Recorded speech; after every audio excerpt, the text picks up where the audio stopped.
அனைவருக்கும் வணக்கம். நான் வழக்கறிஞர் கரண்ட் கார்த்திக். இது அறிவோம் சட்டம் நிகழ்ச்சி. இந்த நிகழ்ச்சியில் நம்ம இன்னைக்கு என்ன பார்க்க போகிறோம்னு பார்த்தீங்கன்னா, சமீபத்தில் ஒரு 2 நாட்களாக ஒரு ஈசிஆர் ரோட்டில் இளைஞர்கள் சில பெண்களை ஃபாலோ பண்ண மாதிரி வீடியோ உலகிட்டிருக்கு. அதை குறித்த விவாதங்கள் சென்று கொண்டிருக்கிறது. அந்த விவாதங்களுக்கு நிறைய பேர் எதிர்வினை ஆற்றி கொண்டுட்டு இருக்காங்க, அவங்களுக்கு சப்போர்ட் பண்ணிட்டு இருக்காங்க.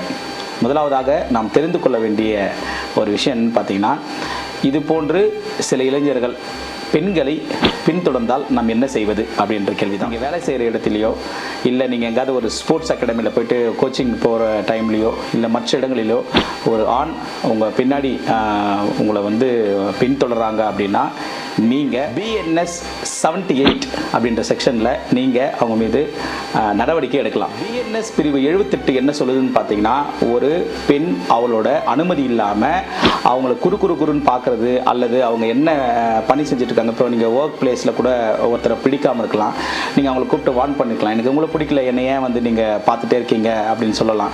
அதை மீறியும் இல்லை, நான் ஒரே ஆஃபீஸில் ஒர்க் பண்ணுறேன், பார்க்கறதுல என்ன தப்பு அப்படின்னு சொல்லிட்டு சிஸ்டம் வச்சுட்டு பார்க்குறது, லேப்டாப்லேருந்து இப்படி பார்க்குறது, குறுன்னு பார்க்குறது, நீங்கள் எங்கே போனாலும் உங்களை பின்தொடருது, இது எல்லாமே BNS 78 ஆக்டில் ரொம்ப தப்பு. இந்த குற்றத்துக்கு அவங்க மீது ஒரு FIR போட்டு BNS 78 அவங்களை அரெஸ்ட் பண்ணும்பொழுது அவங்களுக்கு 3 ஆண்டுகள் வரை கடுங்காவல் கிடைக்கும். ஏற்கனவே அவர் மேலே நடவடிக்கை எடுத்து 3 ஆண்டுகள் சிறை தண்டனை பத்தாமையும் உங்களை அவங்க ஃபாலோ பண்ணாங்க. அது இன்னதோட நடக்குது அப்படின்னா 5 வருட கடுங்காவல் அவங்களுக்கு உண்டு என்றதையும் நினைவில் கொள்ளுங்கள். சரி, நம்ம நேரில் தான் பின்தொடர்றது தவறா? நம்ம இப்போ ஆன்லைனில் இருக்கோம், அவங்கள பிளாக் பண்ண போதிலும் வேறு அக்கௌண்ட்லேருந்து நம்மளை ஃபாலோ பண்ணுறாங்க, கண்டினியூ மெசேஜ் அனுப்புகிறாங்க, டார்ச்சர் பண்ணுறாங்க, கால் பண்ணுறாங்க. எந்த நம்பர் மாற்றினாலுமே வேறு நம்பரில் கால் பண்ணுறாங்கனாலுமே தவறு தாங்க. இதுக்கும் நீங்கள் சம்மந்தப்பட்ட புகார் கொடுத்து, காவல் நிலையத்தில் புகார் கொடுத்து அவங்க மீது இந்த BNS 78 ஆக்ட் மூலமாக அவங்கள நீங்கள் தண்டிக்கலாம். ஸோ ஆல் லேடிஸ், உங்கள் பின்னாடி யாராவது இதே மாதிரி பின்தொடர்ந்தாங்கன்னா நீங்கள் தைரியமாக குறிப்பிட்ட காவல் எண்ணிற்கு, அதாவது 100 என்கிற எண்ணிற்கு அழைத்து உடனடியாக அதை தெரிவிங்க.